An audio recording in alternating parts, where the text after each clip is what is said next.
Hello আমার প্রিয় বন্ধুরা, আমি হলাম রুদ্র। আজ নিয়ে চলে আসলাম বাজিকার পাখির ভিডিও নিয়ে। বন্ধুরা, আজ যে বিষয়টা নিয়ে আমি আলোচনা করব সেই বিষয়টি হলো, আমরা যদি একটা বাজিকার পাখি থেকে সবসময় বাচ্চা নিতে থাকি, সেক্ষেত্রে ফিমেল পাখিটার কি প্রবলেমটা হতে পারে সেটা আমি আপনাদেরকে সরাসরি দেখাবো। আমার কাছে একটা পাখি আছে যার কিন্তু এই সমস্যাটা দেখা দিচ্ছে, এবং আপনাদের বোঝানোর চেষ্টা করব যে বারে বারে ডিম পারলে ফিমেল পাখিটা কেমন দেখতে হয়ে যাবে। এই যে সামনে দেখতে পাচ্ছেন অ্যালবিনো রেড আই, একে দিয়ে আমি আপনাদেরকে বোঝানোর চেষ্টা করছি।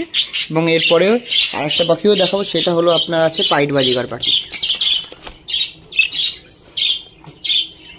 দেখো বন্ধুরা, ভালো করে লক্ষ্য করে দেখো, মাথার কাছে ওদের যে পালকগুলো থাকে না, সেগুলো উঠে যাচ্ছে, এবং পাখিটাও কিন্তু অনেকটা চেহারা খারাপ হয়ে গেছে।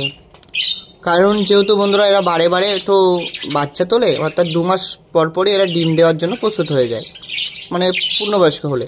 তারপরে যদি এরা ঘন ঘন বাচ্চা তোলে কিন্তু এই সমস্যাটা দেখা দেবে। আপনার ফিমেল পাখির কিন্তু এরকম সমস্যা দেখা দেবে, মাথা থেকে পালক উঠে যাবে, পাখি রোগা হয়ে যাবে। অনেক সময় দেখবেন যে ডিম পারছে, তো ডিম পারতে পারতে এবার 2, 3, 4টে ডিম পাড়ার পর ডিম বাইন্ডিং হয়ে যাচ্ছে, অর্থাৎ ডিম আটকে যাচ্ছে। এই ব্যাপারগুলো বন্ধুরা কিন্তু ওই বারে বারে বাচ্চা নিলে আসবে, এবং ফিমেল পাখিটা যতটা সৌন্দর্য থাকে সেই সৌন্দর্যটা নষ্ট হয়ে যায়।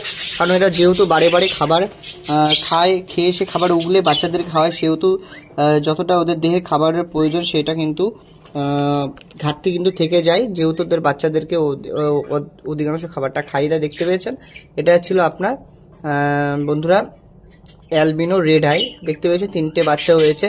আমি কিন্তু এই পাখিটা এবার বাচ্চা তোলার পরে কিন্তু আমি মেল এবং ফিমেলটাকে সম্পূর্ণভাবে আলাদা করে দেবো।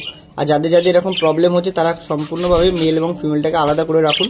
এই ফিমেল পাখিটা ম্যাক্সিমাম বন্ধুরা 1 মাস মতো রেস্টে রাখুন, পারলে বেশি দিন রাখুন, কিন্তু কোনো অসুবিধা হবে না।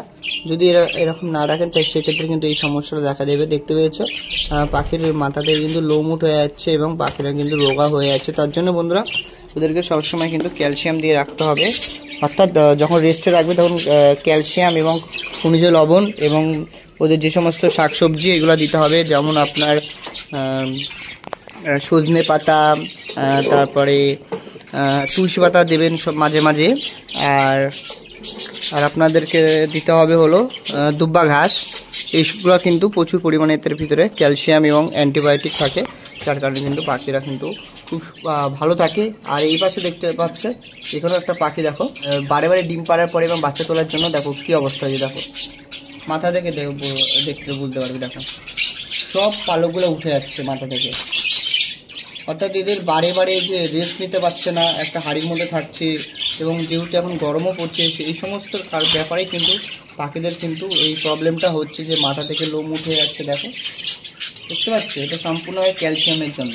ক্যালসিয়ামের ঘাটতি থাকলে পাখির দেহে লোম উঠে যাবে, বা বাচ্চা যে তুলবে সে বাচ্চারও কিন্তু গায়ে বেশি পালক উঠবে না। সরি বন্ধুরা, আমি বারে বারে লোম বলে ফেলছি, এটা পালক হবে পাখিদের ক্ষেত্রে। দেখতে পেয়েছি, দেখো দেখো কতটা পালক ওদের উঠে গেছে। দেখো পাখির চেহারাটাও কতটা খারাপ হয়ে গেছে। এমন নয় যে আমি ওদেরকে খাবার খাওয়াই না, ওদের কিন্তু পর্যাপ্ত পরিমাণে ওদেরকে আমি খাবার দিই, সবসময় খাবার তো রাখাই থাকে।